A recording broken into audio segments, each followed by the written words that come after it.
The bonfire crackled, spitting embers into the Oregon night, but it couldn't warm the chill in Elias Kane's heart. He stood at the edge of the Willow Creek Harvest Festival, watching his brothers, his triplets, laugh with strangers as if the world hadn't fractured their bond.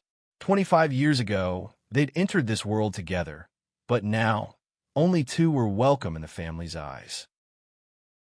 Elias, Lucas, and Caleb Kane were born minutes apart, their cries blending into a single wail that echoed through St. Mary's Hospital in Portland. Identical in face, but not in fate, they grew up in the tight-knit town of Willow Creek, where the Kane family name carried weight. Their father, Robert, a stoic lumber mill owner, and their mother, Diane, a church choir director, raised them with love but rigid expectations. The triplets were inseparable, until Elias, at 16, whispered a truth that changed everything. He was gay. The festival's music swirled around Elias now, a lively fiddle tune clashing with his memories. He could still see the dining room table, the one with the chipped corner where his father had sat him down 9 years ago. "You're my son," Robert had said, his voice low, "but this can't stay under my roof." Diane's silence had cut deeper than words. Lucas and Caleb, overhearing from the hallway, had said nothing. Elias left for Seattle the next week, a suitcase in hand and a heart full of questions. Tonight, the festival had drawn him back. Willow Creek's annual celebration was a magnet for locals and wanderers alike, and Elias, now a graphic designer with a life of his own, had returned for reasons he couldn't fully name. Maybe it was the ache of missing his brothers, or the faint hope of mending what was broken. He spotted Lucas first, his broad shoulders and easy laugh unchanged, charming a group by the cider stand. Caleb, quieter, leaned against a booth, his eyes scanning a book of poetry, oblivious to the crowd. They hadn't seen Elias yet. The air smelled of caramel apples and wood smoke, but to Elias, it carried the weight of the past. He adjusted his sweater, the soft gray one he'd bought to feel grounded, and took a step forward. His heart pounded. Would they embrace him? Turn away? He hadn't spoken to them in years, not since stilted texts had dwindled to silence. The festival's glow felt like a stage, and he was about to walk into the spotlight. Lucas noticed him first. His grin faltered, then widened, and he waved Elias over. "Eli, holy hell, man, you're here." His voice was warm, but his eyes darted to Caleb, who looked up slowly, his expression unreadable. Elias forced a smile, his throat tight. The crowd's noise faded as the triplets stood together for the first time in nearly a decade. "Been a while," Caleb said, his voice soft but guarded. He closed his book, tucking it under his arm. Elias nodded, unsure how to bridge the gap. Lucas filled the silence, as always, with a story about a fishing trip gone wrong, but the words felt hollow. Elias could sense the unspoken, years of absence, a family's rejection, and the question of where they stood now. As they walked through the festival, weaving past stalls selling quilts and homemade jam, Elias felt the town's eyes on them. Willow Creek wasn't cruel, but it was small, and memories lingered. Old Mrs. Hargrove, selling pies, gave Elias a kind nod, but others whispered. The Kane triplets, once the town's pride, were a fractured story now. They stopped by a wooden bench near the bonfire, the heat washing over them. Lucas cracked a joke about the mayor's tacky tie, but Caleb's gaze stayed on Elias.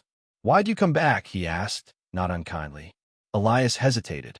The truth was messy. He missed them, missed home, but he also wanted answers. Why had I let him go so easily? Why had they stayed silent? "I needed to see you both," Elias said finally, his voice steady despite the knot in his chest, "and maybe figure out if there's still a place for me here." Lucas shifted, uncomfortable. Caleb's eyes softened, but he didn't speak. The bonfire roared, and Elias felt the weight of their shared blood, their shared pain. This wasn't just a reunion, it was a reckoning. The night stretched on, and the triplets drifted through the festival, their steps tentative, like dancers learning a forgotten rhythm. Lucas bought them cider, and they sat under a string of lights, the glow casting shadows on their faces. Elias noticed the differences now: Lucas's calloused hands from working at the mill, Caleb's glasses and quiet intensity. They'd grown into men apart from him, and the thought stung. A local band struck up a cover of an old folk song, and Elias remembered their childhood, running through the woods, building forts, promising to always have each other's backs. But promises break and families falter. Robert's ultimatum had been clear: conform or leave. Elias chose truth, and it cost him everything. As the festival wound down, Lucas suggested they head to the old oak tree by the creek, their childhood haunt. The path was overgrown now, but familiar. Under the trees' sprawling branches, Elias felt a flicker of hope. Maybe here, away from the town's eyes, they could talk, really talk. Caleb broke the silence first. "I didn't know how to reach out," he admitted, his voice barely above a whisper. "After you left, it was like we were supposed to pretend you were fine. But you weren't, were you?" Elias shook his head, his eyes stinging. "I built a life in Seattle. Friends, work, a community. But it's not the same. You're my brothers." Lucas looked away, his jaw tight. "Dad said it was for the best. I believed him for a while. I was wrong." The confession hung in the air, raw and heavy. Elias wanted to ask why they hadn't fought for him, but the words caught in his throat. Instead, he looked at the creek, its water glinting under the moon. This was only the beginning, he knew. The road to healing would be long, and the festival was just the first step.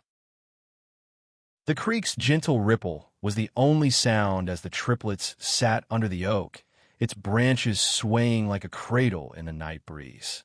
Elias traced the bark with his finger, grounding himself in the familiar roughness.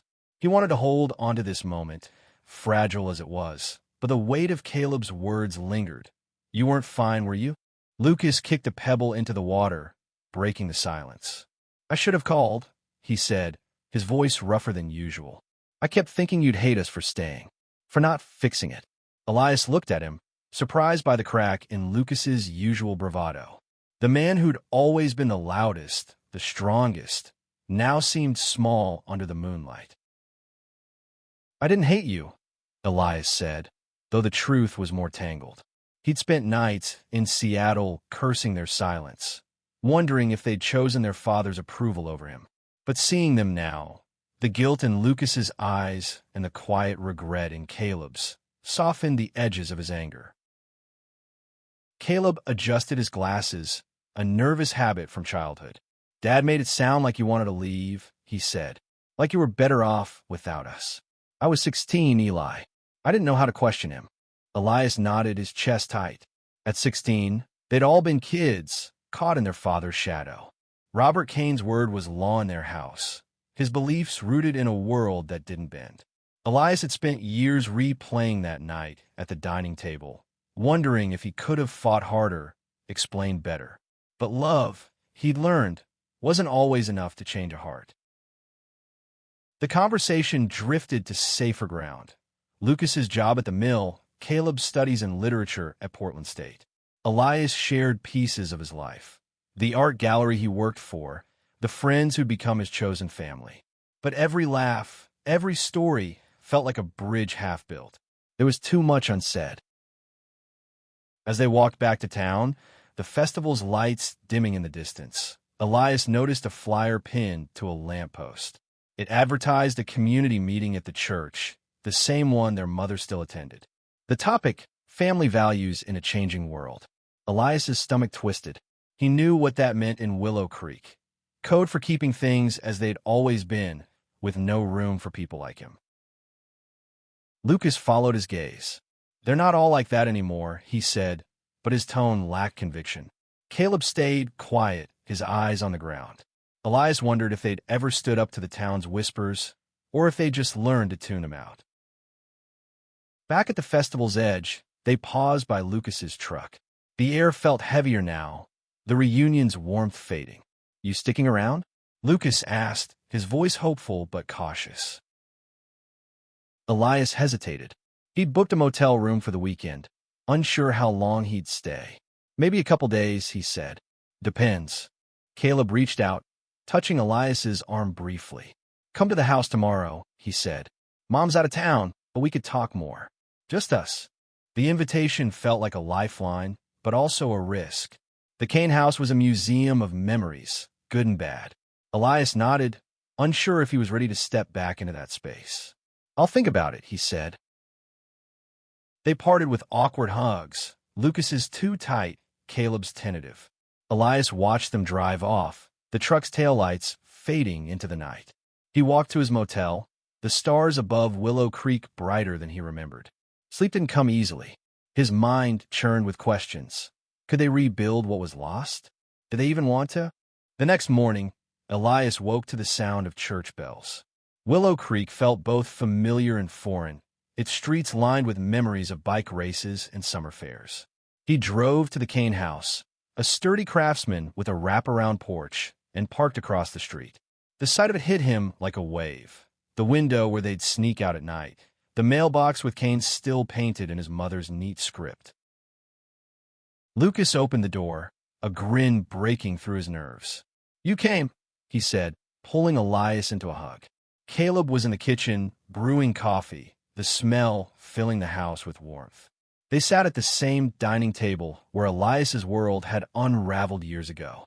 The chip corner was still there, a quiet reminder. They talked for hours, the conversation weaving through childhood pranks and teenage dreams. Lucas admitted he'd struggled at the mill, feeling trapped by their father's legacy.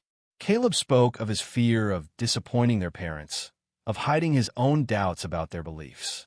Elias listened, his heart softening but still guarded. They were trying, but the past wasn't easily undone. As the sun dipped low, Lucas suggested they visit their old high school, a short walk away.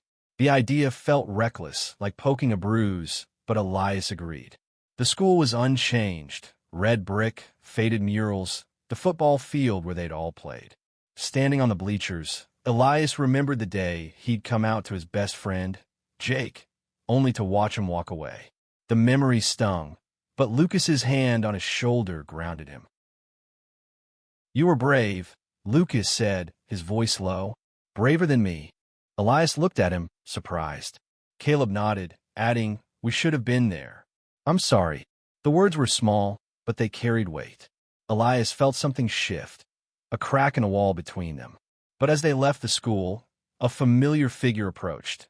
Pastor Evans, their mother's friend and the church's leader. His smile was polite, but his eyes lingered on Elias, a silent judgment. "Boys," Pastor Evans said, nodding to Lucas and Caleb.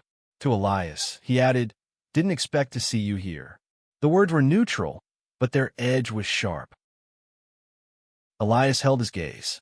"Just visiting," he said, his voice steady. Lucas and Caleb stood closer, a silent show of support. For the first time, Elias felt they might be on his side. Pastor Evans's words hung in the air like smoke, curling around Elias's resolve. The high school's bleachers loomed behind them, a silent witness to their past, and Elias felt the old ache of being an outsider in his own town. Lucas stepped forward, his voice firm. "We're just catching up, Pastor. Family stuff." The pastor's smile tightened, but he nodded and walked away, his footsteps crunching on the gravel. Elias exhaled, his brother's presence a shield he hadn't expected. "Thanks," he said quietly, and Lucas clapped his shoulder, a gesture that felt like a promise. They left the school, the evening air cool against their skin. Caleb suggested dinner at Rosie's Diner, a Willow Creek staple with checkered floors and greasy burgers. The familiarity was comforting, but Elias couldn't shake the pastor's look. It wasn't just judgment. It was a reminder that Willow Creek hadn't fully changed. At Rosie's, they slid into a booth, the vinyl creaking under their weight. The waitress, a woman Elias vaguely remembered from school, took their order with a smile that didn't reach her eyes. Word traveled fast in small towns, and Elias's return was no secret. Over burgers and fries, the triplets talked, their voices low but earnest. Lucas shared stories of the mill's struggles, how their father's stubbornness was driving it into the ground. Caleb spoke of his dream to teach, to leave Willow Creek for a bigger world. Elias listened, his own stories of Seattle feeling distant in this booth. "I thought about calling you," Caleb said, pushing a fry around his plate. "Every time I saw something that reminded me of us, like that stupid sci-fi movie we watched 100 times. He smiled faintly, but his eyes were heavy. I just didn't know what to say. Elias nodded, his throat tight. "I didn't make it easy either," he admitted. "I was angry for a long time. At you, at Dad, at this whole town." He paused, glancing at the diner's window, where their reflections stared back. "But I missed you both. Every day." Lucas leaned back, his expression softer than Elias had ever seen. "We messed up, Eli. I should have driven to Seattle, drag you back for Christmas or something." He laughed, but it was hollow. Dad made it feel like letting you go was the only way. The words cut, but they also healed. Elias saw the guilt in Lucas's eyes, the same guilt he'd carried for not fighting harder to stay connected. They were all victims of their father's rigid world, but they were also adults now, capable of choosing differently. As they left the diner, the streets of Willow Creek were quiet, the festival's energy gone. They walked to the town square, where a statue of the town's founder stood, weathered but proud. Elias remembered climbing it as kids, daring each other to reach the top. Now, it felt like a monument to a past they couldn't reclaim. Caleb stopped, his voice hesitant. "Mom's back tomorrow," he said. "She's different now, Eli. Softer, maybe, but Dad's still Dad." Elias's stomach twisted. He hadn't seen his parents since he'd left. The thought of facing them, especially Robert, felt like walking into a storm. "Does she know I'm here?" he asked. Lucas nodded. "I told her you might come." She didn't say much, but she didn't say no either. The ambiguity was both a relief and a weight. Elias wanted to believe his mother had changed, but years of silence made trust hard. They stood in the square, the night wrapping around them, and Elias felt the pull of two worlds. His life in Seattle, free but incomplete, and Willow Creek, heavy with history but still home. The next day, Elias woke to a text from Caleb. "Meet us at the mill. Lucas wants to show you something." The lumber mill was Robert's domain, a place Elias had avoided even as a kid. But curiosity, and maybe hope, pushed him to go. The mill smelled of sawdust and oil, its machines humming like a heartbeat. Lucas greeted him with a hard hat and a grin. "Figured you should see what keeps this town alive," he said, leading Elias and Caleb through the chaos of saws and forklifts. Workers nodded to Lucas, some casting curious glances at Elias. He felt like a ghost, haunting a place he'd never belonged. Lucas stopped at a clearing where a new project was underway, a community center funded by the mill. "This was my idea," Lucas said, pride in his voice. "A place for everyone, no matter who they are. I thought maybe it's a start." Elias looked at the half-built structure, its beams stark against the sky. It was more than wood and nails. It was Lucas's way of reaching out, of building something better. "It's amazing," Elias said, and he meant it. For the first time, he saw his brother not as the boy who'd stayed silent, but as a man trying to change things. Caleb lingered by a stack of lumber, his expression distant. "I keep thinking about what you said," he told Elias. "About missing us. I want us to be brothers again, but I don't know how to fix what's broken." Elias touched his arm, a mirror of Caleb's gesture the night before. "We start here," he said. "We talk, we listen. We don't let Dad's rules decide who we are anymore." The words felt like a vow, fragile but real. As they left the mill, Elias glanced back at the community center, its skeleton promising something new. But the shadow of their father loomed, and Elias knew the hardest part, facing Robert, was still to come. The mill's hum faded as Elias drove back to his motel, the community center's silhouette lingering in his mind. Lucas's effort to build something inclusive felt like a bridge, but bridges could crumble. The thought of seeing their father tomorrow twisted his gut, a knot of dread and defiance. Morning broke with a gray sky, the air heavy with the promise of rain. Elias met Lucas and Caleb at the Kane house, where the porch creaked under their steps. Inside, the house smelled of coffee and old wood, but the warmth was overshadowed by memories of that night 9 years ago. The dining table stood unchanged, its chipped corner a silent accusation. Lucas poured coffee, his hands steady but his eyes nervous. "Mom's at church," he said. "Dad's in a study. He knows you're here." Elias nodded, his pulse quickening. Caleb sat across from him, flipping through a worn copy of Whitman's poetry, a shield against the tension. They talked about small things, the weather, the festival's cleanup, avoiding the storm brewing in the next room. The study door opened, and Robert Kane stepped out. He was grayer now, his broad frame stooped, but his presence filled the room. His eyes locked on Elias, unreadable. "You're back," he said, his voice flat but not cold. "Yeah," Elias replied, standing to meet his father's gaze. "I wanted to see my brothers." Robert nodded, his jaw tight. "This is still my house," he said, as if setting a boundary. Diane's absence felt louder than words. She'd always been the softer edge of their parents' will, but her silence now spoke volumes. They sat, the air thick with unspoken history. Lucas broke the tension, talking about the mill, the community center, anything to keep the conversation afloat. But Robert's focus stayed on Elias. His questions clipped. You doing all right in Seattle? Got a job."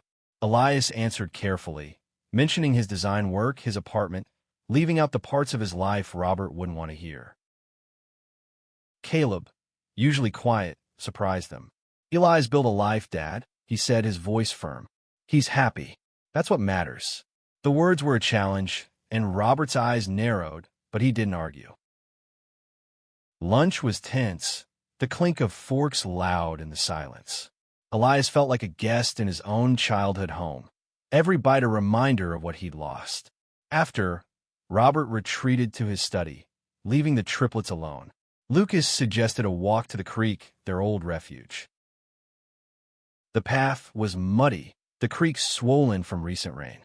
Elias felt the years peel away, the three of them kids again, racing sticks in the water.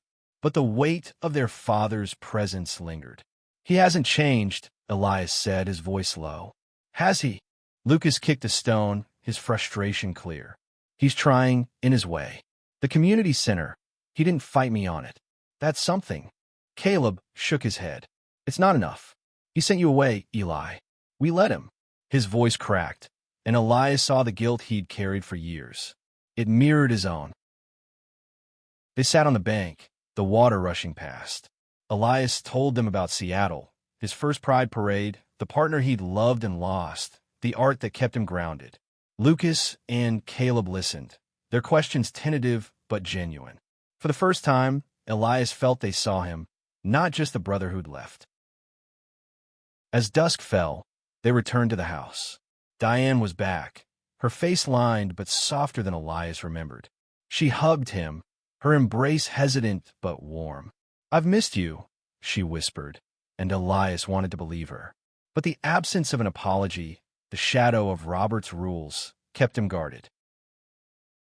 Dinner was quieter, Diane's presence a buffer. She asked about Elias's life, her questions careful but kind. Robert stayed silent, his eyes on his plate. After, Elias stepped onto the porch, needing air. Caleb joined him, the night cool and still. "I read about families like ours," Caleb said, his voice low. "How they break, how they heal. I want us to heal, Eli, but I don't know if Dad will ever get there." Elias looked at the stars, the same ones they'd counted as kids. "Maybe he doesn't have to," he said. "Maybe it's enough that we're trying." Caleb nodded, his hand brushing Elias's. It wasn't forgiveness, not yet, but it was a start. They stood in silence, the house behind them a battleground of memory and hope. Elias knew tomorrow would bring more challenges, Robert's stubbornness, the town's whispers, but for now, he had his brothers, and that was enough. The morning sun filtered through the Kane house's curtains, casting soft light on the breakfast table. Elias sat with Lucas and Caleb, the clink of coffee mugs a fragile rhythm against the tension. Diane moved quietly in the kitchen, her presence a reminder of the family's fractured warmth. Robert was absent, already at the mill, and Elias wasn't sure if he was relieved or disappointed. Caleb broke the silence, his voice tentative. "There's a town meeting tonight," he said, "at the church, about the community center." He glanced at Elias. "You should come." Elias's stomach tightened. The church was a minefield, his mother's domain, Pastor Evans's territory. But Lucas nodded, his eyes bright with purpose. "It's a chance to show them what we're building," he said. "What it means for everyone." Elias agreed, though doubt gnawed at him. Willow Creek's acceptance was a fragile thing, and he wasn't sure he was ready to face it. The day passed in a blur of small moments, helping Lucas fix a fence, reading poetry with Caleb in the backyard. These were the threads of their childhood, frayed but not broken. The church was packed that evening, the pews filled with familiar faces and strangers alike. Elias sat between his brothers, his sweater a soft armor against the curious stares. Pastor Evans stood at the podium, his voice smooth as he introduced the community center. Lucas was called to speak, his passion clear as he described a place for all. Youth groups, art classes, spaces where no one would be turned away. The crowd murmured, some nodding, others skeptical. An older man, Mr. Callahan, stood, his voice gruff. "Sounds nice, Lucas, but what about values? We don't want trouble here." His eyes flicked to Elias, and the room grew still. Elias felt his brothers tense beside him. He wanted to shrink, to disappear, but something fiercer rose in him. He stood, his voice steady. "I'm Elias Kane," he said. "I grew up here, same as my brothers. This center isn't about trouble, it's about belonging. For everyone." The silence was heavy, broken only by a few whispers. Lucas stood beside him, his voice firm. "Eli's right. This is our town, and it's big enough for all of us." Caleb joined them, his quiet strength a surprise. "We're building this for the future," he said. "For kids who feel like they don't fit. Like we did sometimes." The room softened, some faces warming, others still hard. Pastor Evans cleared his throat, steering the conversation to logistics, but the moment lingered. Elias felt a shift. Not acceptance, not yet, but a crack in the town's armor. After the meeting, Diane approached, her eyes bright with unshed tears. "I'm proud of you," she whispered to Elias, her hand squeezing his. It was the first time she'd acknowledged his truth, and it hit him like a wave. He nodded, unable to speak. Outside, under the church's oak tree, Lucas grinned. "You killed it in there," he said, punching Elias's shoulder. Caleb smiled, quieter but no less proud. For a moment, they were just brothers, unbound by the past. But the moment broke when Robert's truck pulled up. He stepped out, his face unreadable. "Heard about the meeting," he said, his eyes on Elias. "You spoke." Elias nodded, bracing for judgment. But Robert only grunted. "Good," he said, and walked into the church. It wasn't approval, but it wasn't rejection either.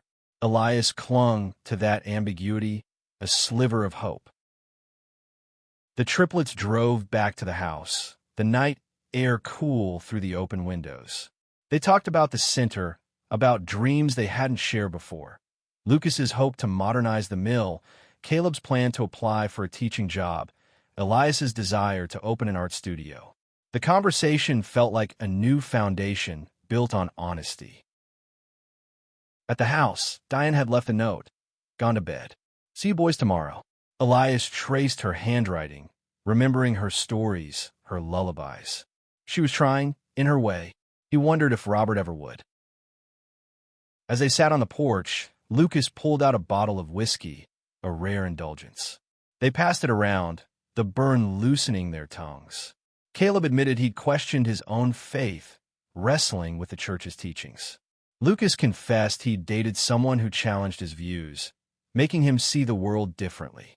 Elias shared his fear of losing them again, of returning to Seattle alone. "We're not kids anymore," Lucas said, his voice firm. "We choose our family now. And you're in it, Eli." Caleb nodded, his eyes steady. "We're not letting you disappear again." The words were a bomb, but Elias knew the road ahead was long. Robert's shadow, the town's whispers, his own scars, they wouldn't vanish overnight. But as the stars blinked above, Elias felt anchored by his brothers, their bond stronger than the years apart. The whiskey's warmth lingered in Elias's chest as he woke the next morning, the porch conversation replaying in his mind. Lucas and Caleb's promise, "We're not letting you disappear again," felt like a lifeline, but Willow Creek's weight still pressed on him. Today was his last full day before returning to Seattle, and the thought of leaving his brothers again twisted his heart. Breakfast was quiet, Diane's pancakes a small gesture of care. Robert ate in silence, his presence a storm cloud. Elias caught his mother's eye, searching for the softness he'd seen last night, but she looked away, busy with dishes. He wondered if her pride at the meeting had been fleeting, or if fear of Robert still held her back. Lucas suggested a hike to Clearwater Ridge, a trail they'd loved as kids. The idea felt like a gift, a chance to reclaim something pure. They drove to the trailhead, the forest unfolding in shades of green and gold. The air was crisp, the path steep, but their steps fell into an old rhythm. Elias remembered racing his brothers to the top, their laughter echoing through the trees. At the ridge's peak, Willow Creek spread below, a patchwork of homes and fields. Elias felt both rooted and untethered, tied to this place yet apart from it. Lucas pulled out a thermos of coffee, and they sat on a flat rock, passing it around. Caleb pointed to the mill, a speck in the distance. "That's Dad's world," he said, "but it's not ours. Not anymore." Elias nodded, his eyes on the town. "I used to think I'd never come back," he said. "But being here with you, it's like I'm finding pieces of myself I forgot." Lucas grinned, but his eyes were serious. "You belong here, Eli. Maybe not with Dad, maybe not with everyone, but with us." The words settled deep, easing a pain Elias hadn't named. They talked for hours about dreams, fears, the future. Caleb wanted to write, to tell stories that mattered. Lucas dreamed of a mill that served the community, not just profit. Elias spoke of his art, how it held his truth. The ridge felt like a sanctuary, their words weaving a new bond. Back in town, they stopped at the community center site. Workers hammered beams, the structure taking shape. Lucas walked them through his plans: open spaces, art walls, a library corner. Elias imagined his own work hanging there, a piece of himself in Willow Creek. The thought was both thrilling and terrifying. As evening fell, Diane called them to dinner. Robert was there, his silence heavier than ever. Elias braced for another tense meal, but Diane surprised him. "I saw your designs online," she said, her voice soft. "They're beautiful, Elias." It was the first time she'd acknowledged his work, and it hit him harder than he expected. Robert grunted, his eyes on his plate. "You always were good with a pencil," he said, almost grudgingly. It wasn't warmth, but it was more than Elias had expected. He nodded, his throat tight. After dinner, the triplets escaped to the creek again, their footsteps sure in the dark. They sat by the water, the night alive with crickets. Caleb pulled out his poetry book, reading a Whitman verse about brotherhood and resilience. The words felt like a mirror, reflecting their journey. "I was wrong," Lucas said suddenly, his voice raw. "I let Dad's rules keep us apart. I won't do that again." Elias looked at him, then at Caleb, their faces lit by moonlight. "We're here now," he said. "That's what matters." Caleb reached for his hand, and Lucas joined, their fingers interlocking. It was a small gesture, but it felt like a vow. They stayed there, the creek's song a backdrop to their silence, until the chill drove them back. At the house, Elias packed his bag, his heart torn. Seattle was his home, but Willow Creek held his roots. Diane hugged him tightly, her eyes wet. "Come back soon," she whispered. Robert stood in the doorway, his nod brief but real. It wasn't reconciliation, but it was a start. As Elias drove to the motel, his brothers' faces lingered in his mind. They'd fought for him in their way, Lucas with his center, Caleb with his words. The road to healing was long, but they'd taken the first steps together. Elias's motel room felt too small, the walls closing in as he stared at his packed bag. Tomorrow, he'd drive back to Seattle, to his apartment, his friends, his life. But Willow Creek had reawakened something, a longing for family, for the brothers he'd thought he'd lost. The morning sun crept through the blinds, and Elias knew today would test everything they'd rebuilt. Lucas texted early, "Meet us at the diner. Last breakfast before you go." Elias smiled, the invitation warming him. At Rosie's, the triplets slid into their booth, the waitress's smile kinder this time. Over pancakes and coffee, they laughed about old pranks, stealing apples from Mrs. Hardro's orchard, sneaking into the mill at night. The ease of it felt like a gift, but Elias sensed an undercurrent, a question none of them voiced. "What now?" Caleb broke the spell. "I'm applying for a teaching job in Seattle," he said, his eyes on Elias. "I want to be closer to you." Elias froze, his fork halfway to his mouth. "You're serious?" he asked, hope and fear colliding. Caleb nodded. "I've been thinking about it for months. Willow Creek's home, but you're my brother. I want us to be part of each other's lives." Lucas leaned back, his grin wide. "And I'm not letting you two have all the fun. I'll visit, maybe even move the mill's office there someday." His tone was light, but his eyes held a promise. Elias felt tears prick, but he laughed instead, the sound shaky. "You guys are going to cram my style," he said, and they all laughed, the tension breaking. For the first time, Elias saw a future where they weren't just memories to each other. They spent the day together, wandering Willow Creek streets, revisiting their past. At the library, Caleb showed Elias his favorite books, dog-eared from years of reading. At the mill, Lucas introduced Elias to workers who'd known them as kids, their nods warmer than he'd expected. The town wasn't his anymore, but it wasn't his enemy either. As evening fell, they returned to the cane house. Diane was in the garden, her hands in the soil. She stood when she saw them, wiping dirt on her jeans. "You boys leaving?" she asked, her voice soft. "Just me," Elias said. "For now." He hugged her longer this time, and she held on, her strength surprising him. Robert appeared at the door, his expression unreadable.